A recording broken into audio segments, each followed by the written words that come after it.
When Daniel came home that night with his tie loosened and his eyes heavy, I thought I saw defeat sitting on his shoulders. He didn't even take off his shoes before dropping onto the couch. Then he said it quietly, like he was confessing to a sin. "I lost my job today." For a long moment, I couldn't find words.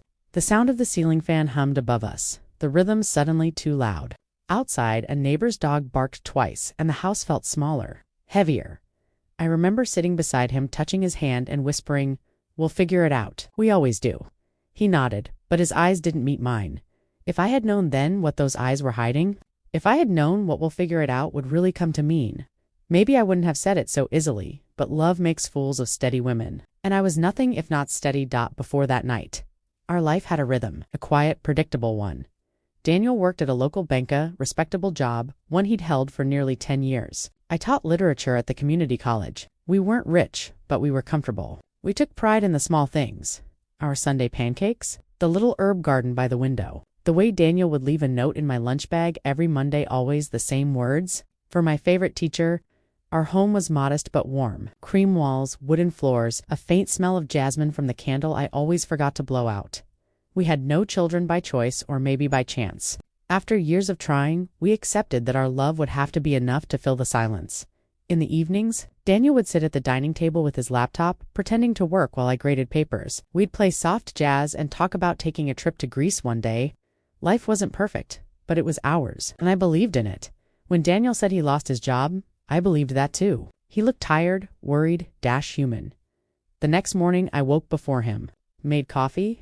The smell of roasted beans filled the kitchen, mingling with the sharp scent of lemon from the dish soap. I set the cup beside his pillow and kissed his forehead. "Don't worry," I said. "We'll get through this." He smiled weakly. "You're too good for me, May." I didn't know it yet, but that line would come to haunt me because he was right. The first clue didn't look like much. It never does. It started 3 weeks after Daniel's job loss. He said he was interviewing at new firms, trying to get back on his feet. Every morning, he'd put on a clean shirt, kiss me goodbye, and leave with his briefcase. At first, I admired his determination. Then small things began to feel off. He'd come home smelling faintly of perfume, not the kind I wore. It was sharper, floral, almost too sweet. The first time I noticed, I brushed it off. The second time, it lingered. Then there was the phone. He'd started keeping it face down. When I asked, he said it was because of scam calls. One afternoon, while folding laundry, I saw a business card fall from his pocket. Aurora Boutique, handcrafted jewelry and accessories. The name was embossed in gold. Elegant. I thought maybe it was for a gift, maybe he was planning something kind to cheer us both up. That thought carried me through the next week, but it wasn't kindness that waited behind that name. One evening, as I cooked dinner, Daniel came in, humming a tune I didn't recognize. He was lighter somehow, like the world had forgiven him of all its weight. He hugged me from behind and said, "You work too hard, babe." I laughed. "You say that to the woman paying the bills right now?" He chuckled, kissed my cheek, and said, "It won't be for long." There was something in his tone, a quiet confidence. That night while he showered, I opened his briefcase. Inside were receipts. One for lunch, $48 at a restaurant we could never afford now. Another, a transfer slip from our joint account to a business name, Aurora Boutique. My heart pounded so loudly it drowned the water running in the bathroom when he came out. Towel around his waist, steam following him like a ghost. I smiled and said nothing. I didn't know why. Maybe because I needed to be sure. The next morning, I left early for work, but parked down the street instead. I watched him leave the house in his suit, carrying that same briefcase. He didn't drive toward downtown where the bank offices were. He turned left, toward the old part of town, toward the boutique district. I followed at a distance, my palms sweating against the steering wheel. When he parked in front of Aurora Boutique, I saw her, a woman in her late 20s, slim, with hair the color of honey, standing in the doorway. She smiled when she saw him. That smile wasn't professional, it was familiar, intimate. He handed her a paper bag and leaned in too close. When he spoke, she laughed and touched his arm. I wanted to believe it meant nothing, that maybe he was consulting, helping her with business, but then he kissed her softly as if it were the most natural thing in the world around me blurred. The cars, the street signs, even the sunlight hit, all melted into a silent haze. I drove away before he could see me. My hands were shaking, my throat burning. When I got home, I sat at the kitchen table staring at the half-burned jasmine candle, the same one I'd lit every evening since the day we moved in. For the first time, I blew it out. That night, Daniel came home humming again. It was the same tune, something light, careless, happy. He kissed my forehead, told me he'd had a promising meeting, and asked what was for dinner. I remember standing at the stove, wooden spoon in hand, stirring the pot of stew that suddenly smelled like nothing. My body moved out of habit. Salt, pepper, a taste, but inside I was hollow. He talked about his day as if nothing had happened, as if he hadn't kissed another woman in broad daylight. I wanted to scream. I wanted to throw the spoon across the room, but instead, I said softly, "That's great, honey. I'm proud of you." My voice didn't even sound like mine. I didn't confront him then. I couldn't. My mind was still untangling the pieces. The lost job, the transfers, the boutique, the kiss. I needed to know everything before I burned everything. The next morning after he left, I called the bank. I told them I needed to review our joint account for tax reasons. The woman on the other end was polite, efficient, unaware that every click of her keyboard was breaking my heart. Looks like several transfers to a small business account. "Ma'am, Aurora Boutique. Do you recognize it?" I swallowed. "Yes, I do," she continued. $5,200 in total over the last 6 weeks. My knees nearly gave out. $5,000, money I thought was going toward bills, savings, groceries. Money I'd earned from the extra shifts I'd taken to support us. My husband wasn't struggling. He was funding his mistress when I hung up. I sat there for a long time, the phone still in my hand. The walls of the kitchen looked strange, like they belonged to someone else's home. The mug on the counter, the sweater draped over the chair, the faint scent of his aftershave lingering in the air, all of it suddenly mocked me that evening.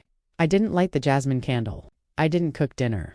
I waited. When he walked in, I could tell he felt something was off. He looked around, confused. "May, you okay?" I met his eyes. "Where were you today?" He blinked, caught off guard. Job interview." "Why?" I tilted my head slightly. "At a jewelry store?" He froze. The silence between us grew heavy, dense. His mouth opened, but no sound came out. I stood slowly, my hands trembling. "How long have you been seeing her, Daniel?" "May, don't," I whispered. "Just don't lie to me again." His shoulders dropped. That small movement, the defeat in it, told me everything. He sat down, covered his face with both hands, and said quietly, "It just happened. I didn't plan it." I laughed, sharp, bitter, ugly. "You didn't plan to open her a store with our money?" He looked up, his eyes red. "It wasn't like that. She had this dream. She wanted to start a business, and I wanted to help." I stared at him. "You wanted to help her?" While I was working double shifts, thinking we couldn't pay our mortgage, he flinched. "I was going to tell you when," I snapped. "After she became your wife too? After I found you bankrupt and barefoot in her boutique?" He stood up suddenly, voice rising. "I made a mistake. Okay. I was lost. May, I lost my job. I felt like nothing. And Chi-Chi made me feel seen. The word seen hit me like a slap." I whispered. "So I was invisible." He said nothing. For a moment, neither of us moved. The sound of the refrigerator's low hum filled the silence. Finally, I said, "Get out." He blinked. "May, get out." He hesitated, as if waiting for me to change my mind. When I didn't, he grabbed his keys and left. The door shut behind him with a sound that felt final. I stood there alone, shaking, my chest tight. Then something in me, maybe the part that had been quiet for too long, decided I wasn't done yet. I needed the truth, all of it. The next day, I went to Aurora Boutique. It was a small shop on the corner of Pine and Alder, white curtains, gold lettering on the glass. The door chimed when I walked in, the smell of vanilla candles mixed with new paint. Behind the counter stood the woman from that day, the honey-haired one. She wore a cream blouse and a gold necklace shaped like a teardrop. She smiled politely. "Hi, welcome to Aurora. How can I help you?" Her voice was soft, warm, the kind of voice that disarms you. I looked around the store. Delicate necklaces, silver rings, bracelets on wooden stands. Everything looked new, expensive. "I'm looking for something," I said evenly. "Something that belongs to me." Her smile faltered. "I'm sorry." I took a step closer. "My name is May, Daniel's wife." Her face drained of color. She opened her mouth, but I held up a hand. "Don't bother lying." "I know." She looked down, fiddling with the bracelet on her wrist. "He told me you were separated." I laughed softly. "He tells a lot of stories, doesn't he?" Her eyes lifted, uncertain, almost remorseful. "He said you didn't care about him anymore, that you were too busy with your career." My throat tightened, but I didn't cry. "And that made it okay to take money from me. To take our life and turn it into this boutique." She swallowed hard. "I didn't know. I thought he said it was his savings." I scanned the shop again. The shelves, the soft music, the gold frames. Every corner screamed of my sacrifices, my skipped lunches, my double shifts. I turned to leave, but she spoke again, quietly. "He said he was going to tell you." I paused at the door. "No." He was going to spend me. When I walked out, the cold air hit my face like a slap. I didn't realize I was crying until I felt the tears sting my cheeks. That night, Daniel called. He begged me to talk, to work it out. I told him I needed space. But space wasn't enough. He hadn't just betrayed my heart. He'd stolen from the life we built together, and I wasn't about to let that theft go unanswered. For the first time in 12 years, I slept without Daniel in our bed. The sheets felt foreign, the house too quiet. I kept hearing his laugh, his footsteps, the faint scratch of his pen when he used to sign checks at the kitchen table, but they weren't really there. Just ghosts of a man I thought I knew. Morning came with sunlight spilling across the hardwood floor, turning everything gold and cruelly beautiful. I brewed coffee, but it tasted bitter no matter how much sugar I added that day. I decided, if Daniel could live a double life, I could live a second one too. Mine would be one of clarity of truth, so I started gathering proof. I went to the bank again, this time in person. The teller, a kind woman named Andrea, remembered my call from the day before, when I explained I needed printed statements for legal reasons. She gave me a sympathetic look and handed me a folder. Each transaction was like a blade 500 here, 1,000 there. The transfers began a few weeks before his so-called job loss, meaning he'd been funding her long before he'd lost anything then. I went home and pulled out an old cardboard box from the closet, our financial records, tax documents, bills. I wanted to see how deep this went. By noon, my living room floor was covered in papers, pay slips, statements, even scribbled notes Daniel had made about business expenses. There it was, Aurora Marketing Startup Capital Agreement, $5,000, his handwriting. His signature. He had actually drawn up a contract to fund her store. Something inside me snapped, but not loudly, quietly, like a thread finally breaking under too much weight. I took pictures of everything, every receipt, every document. I didn't know exactly what I would do with them yet, but I knew I wasn't going to be the naive wife who just moved on. That evening, I texted Daniel.me. We need to talk tomorrow. Come at 7, Daniel. I'm so sorry. May, I'll be there. When he arrived, he looked tired and shaven. He'd always been careful about appearances, but now he looked like the mask had finally cracked. He started with May. I don't know what to say, I interrupted. Say the truth. He hesitated. I love you, but I made a terrible mistake. I folded my arms. You didn't just make a mistake, Daniel. You built a store with my money and your mistress. That's not a mistake. That's a plan. He ran a hand through his hair, pacing. I wasn't thinking straight. I lost my job. I was desperate to feel useful again. She believed in me. She believed in your wallet, I said flatly, and you let her spend what wasn't even hers. He looked up then, anger flashing. You think this is all about money? I was drowning. You were always busy, always perfect grading papers, planning lessons, making your lists while I was falling apart. She saw me. I took a deep breath, trying to keep my voice steady. You're right. I didn't see you, Daniel, because I trusted you, because I thought we were a team. You didn't just cheat on me, you took away our safety, our future. He sat down heavily. What do you want me to do? I slid a folder across the table. Sign this. It's an acknowledgement that you transferred funds from our joint account without my consent. I'll be filing for separation. You can explain this to the judge when the time comes. He stared at the papers, disbelief on his face. You already talked to a lawyer. I nodded. Yesterday. He shook his head. You're serious about this? Serious enough to save myself, I said quietly.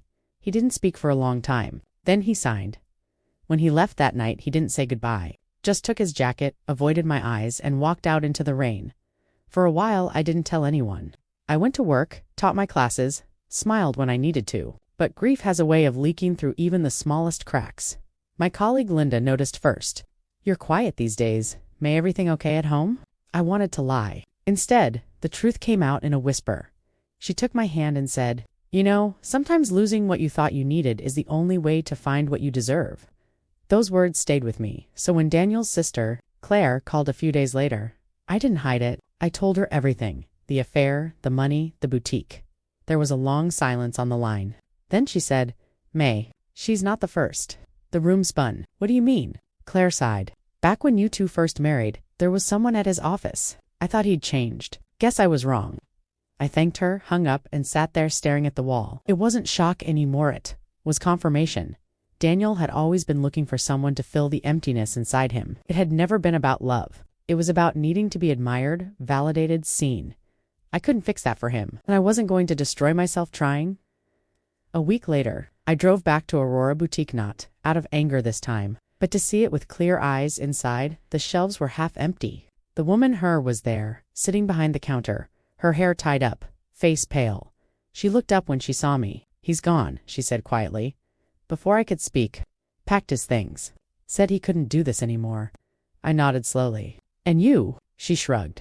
"I have a store I can't afford and a dream I built on lies." For the first time, I saw her not as a rival, but as another broken piece in the same pattern. I left without saying much else. Some lessons don't need words. That night, I transferred what was left in our savings to a new account in my name. I called my lawyer and filed the papers officially. For the first time in months, I felt something close to peace. Not joy. Not yet, but peace.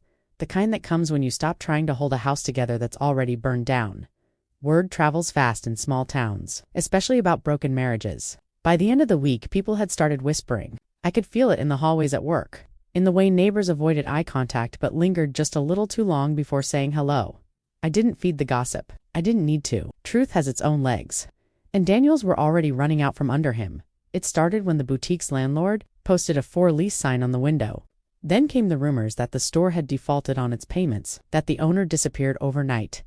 By the second week, Aurora Boutique was empty. No gold lettering, no music, no honey-haired woman behind the counter, just dust and silence. That's when people started asking questions. I was sitting in my office at the college when Linda walked in, eyes wide. "May, did you hear? Daniel's boutique partner, she's suing him."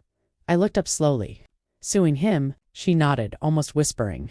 "Apparently she found out the money he invested wasn't fully his. The bank's involved now, they're investigating the transfers." A cold, clean calm came over me. "Good," I said. Linda frowned. "You're really okay with all this?" I leaned back in my chair. "Linda, I didn't start any of it. I'm just letting gravity do its work." The next few weeks played out like something between justice and chaos. Daniel tried calling me first to apologize, then to beg. When I stopped answering, he started leaving messages that sounded more desperate than angry. "May, please. They're saying I misused company funds. I could lose everything. I made a mistake. I thought I was helping her. I didn't mean to ruin us. I need you to tell them it was your decision to, please." I deleted them all. Because the truth was, Daniel had ruined us the moment he decided to hide behind a lie, and I wasn't going to carry that lie for him anymore. One Saturday morning, I walked into the cafe near campus. People were murmuring, glancing at me in that way they do when they know your story but want to see if you'll confirm it at the counter. I saw Claire, Daniel's sister, sitting with a coffee. She waved me over. "I heard about the investigation," she said softly. "You holding up?" "I am," I said, and realized I meant it. She hesitated before speaking again. "He's been staying with Mom. He looks rough. Like he's aged 10 years.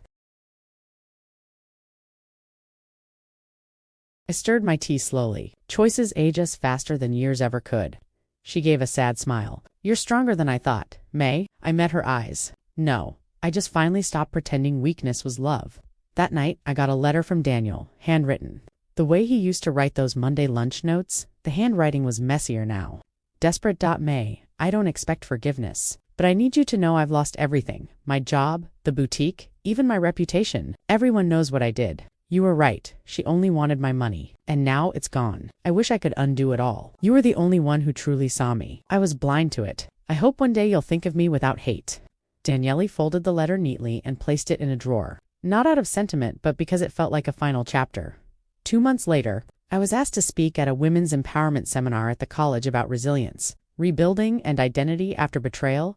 I almost said no, but something in me knew it was time. Standing on that stage, I told the story, not in detail, not with names, but with truth. I spoke about how easily love can blind us, and how painful clarity can be when it finally comes. I told them how I once believed that loyalty meant endurance, but learned that real loyalty must include yourself too. When I finished, the room was quiet. Then someone started clapping. Then everyone later, a woman approached me in tears. "I thought I was the only one," she said, and in that moment I understood my pain had purpose after all.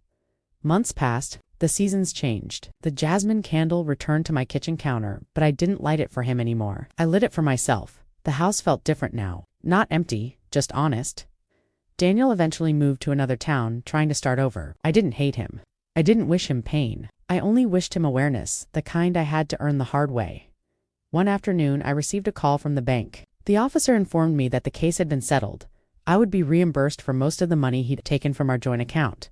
When I hung up, I laughed. Not out of joy, but relief. It wasn't about the money anymore. It was about knowing that balance had finally, somehow, returned. The day my divorce papers arrived, I brewed a pot of tea and sat on the porch. The air smelled like rain and soil. I looked at the papers, signed them, and whispered to the wind, "We're done, Daniel," and for the first time in a long time, I felt free. Not from him, but from the version of myself that kept believing I could fix what was never mine to fix. Freedom is quieter than I thought it would be. It didn't arrive with fireworks or grand gestures, just stillness. A stillness that, for the first time in years, didn't feel like loneliness. The morning after I signed the divorce papers, I woke before dawn. The house was wrapped in a blue-gray hush. I brewed coffee, leaned against the kitchen counter, and listened to the sound of it dripping, steady, rhythmic, like a heartbeat. I realized I hadn't heard silence like that in years. When Daniel lived here, the house was always filled with his noise. The blaring TV, the tapping on his phone, the constant hum of business calls, but this silence was mine. It was peace, not absence. I carried my mug outside. The world was just waking up, birds tracing lazy arcs in the sky, dew glistening on the grass. I took a deep breath and whispered, "It's over," and it was. I spent the following weeks learning how to live with myself again. It was strange at first to have no one to check in with, no one to explain my day to, but with time, I began to see how much space I'd given up just to keep someone else comfortable. I started with small things, rearranging furniture, repainting the living room walls a soft sage green, replacing the heavy curtains Daniel liked with lighter ones that let the morning in. I even moved our old wedding photo from the mantel, not out of spite, but to make room for something new. In its place, I framed a picture from a hike I took last spring, the sun breaking through a foggy ridge. It wasn't symbolic on purpose, but every time I walked past it, I smiled. One Saturday afternoon, I was at the farmer's market when I ran into Rosa, one of the vendors I used to chat with years ago. She sold wildflower honey and homemade candles. She looked at me for a long moment before saying, "You look different, lighter." "I feel different," I said. She handed me a small jar of lavender honey. On the house, for new beginnings, it made me tear up just a little. People always think healing is this big transformation, but most days it's a collection of small kindnesses, quiet, unexpected gestures that remind you the world isn't all loss. I started journaling again too, not about pain, but about gratitude. Every night I wrote 3 things that made me feel alive. The smell of fresh bread, the warmth of the sun through the window, the sound of rain on the roof, and slowly, my heart learned how to beat in rhythm with life again. I began volunteering at a local women's shelter, mostly helping with job readiness workshops. The stories I heard there were heavier than mine, but they also reminded me how strength grows in silence. In small, defiant acts of endurance, one woman told me, "You don't look like someone who's been hurt." I smiled and said, "That's because pain doesn't always leave scars. You can see it, but it can leave wisdom if you let it." She nodded. "I hope I get there someday." "You will," I told her. "We all do eventually." By autumn, my house felt like a home again. My laughter returned first in whispers, then in full sound. I started inviting people over again. Friends, coworkers, even Claire. She came one evening with a bottle of wine and a quiet apology. "I should have told you," she said. I knew something was wrong, but I didn't want to believe it. I reached across the table and squeezed her hand. "We all see what we want to see until we can't anymore. Don't blame yourself." She smiled, relief softening her eyes. "You're really okay, aren't you?" I nodded. "Better than okay? I'm me again." Winter came early that year. On a cold Sunday morning, I found myself driving past the old boutique. The sign was gone, replaced by a modest for rent notice. The window was dusty, but I could still see faint outlines where jewelry displays had once stood. For a moment, I stood there watching my own reflection in that glass. Not the woman who'd been betrayed, not the one who'd been broken, but someone new, someone whole. I whispered, "Thank you. Not to Daniel, not to her, but to the universe, for the lesson, for the clarity, for the quiet kind of strength that only loss can teach." Months later, I started teaching a new course at the college, Narratives of Resilience. I built it around stories of survival, self-worth, and renewal. One afternoon, after class, a student lingered behind. She looked nervous. "Professor May," she said softly, "can I tell you something?" "Of course." She hesitated, then said, "My mom's going through something, kind of like what you talked about. I think she needs to hear what you said today." I smiled gently. "Then tell her she's stronger than she feels right now, and that she deserves to live a life where she doesn't have to beg for honesty." The girl nodded, tears in her eyes. "Thank you." After she left, I sat alone in the empty classroom, sunlight spilling across the desks. And I thought maybe this was the point all along. Not revenge, not justice, but to use the pain for something bigger than me. One evening, as I was closing my journal, I came across a quote I'd written months earlier. Sometimes the hardest part of leaving isn't walking away from them, it's walking back to yourself. I smiled. Because that's exactly what I'd done a year after the divorce. I took a solo trip to the coast. It was something I'd always wanted to do, but Daniel never had time for. Standing by the shore, I let the wind whip through my hair, the salt sting my lips. I watched the waves roll in and out, constant, forgiving. The ocean didn't erase what had happened. It didn't make me forget, but it reminded me of something essential. No matter how many times the tide pulls you under, it always returns you to shore. I whispered to the waves, I'm ready now, and I meant it sometimes. Life doesn't break us in a single moment. It wears us down piece by piece, until we realize we've been living on the ashes of our own kindness. When Daniel told me he'd lost his job, I didn't just believe him. I believed in us. I believed that love meant loyalty and that marriage meant sacrifice. But what I learned painfully, beautifully, is that love without truth is just performance, and sacrifice without respect is just slow self-erasure. For a long time, I kept asking why he did it. Why he lied? Why he risked everything? But one day, I stopped needing that answer. Because sometimes closure doesn't come from understanding someone else, it comes from forgiving yourself for believing them. Today, I live in the same house, but it feels different. I still light candles in the kitchen, but now it's because I want to, not because I'm waiting for someone to come home. And when I look in the mirror, I don't see a woman who was betrayed. I see a woman who chose to begin again. So if you're watching this, wondering if it's too late to rebuild after betrayal, let me tell you something. It's not. It never is. The pain you're feeling now isn't punishment. It's proof that your heart is still alive, still willing to feel, still capable of healing, and one day you'll wake up, brew your coffee, and realize the silence isn't empty anymore. It's peace. Tell me if you were in my place. Would you have walked away? Or would you have tried to forgive him? I'd love to hear your thoughts in the comments, and if my story touched your heart, don't forget to like, subscribe, and share it with someone who might need to hear that it's okay to start over. Until next time, this was May, and thank you for listening to my story.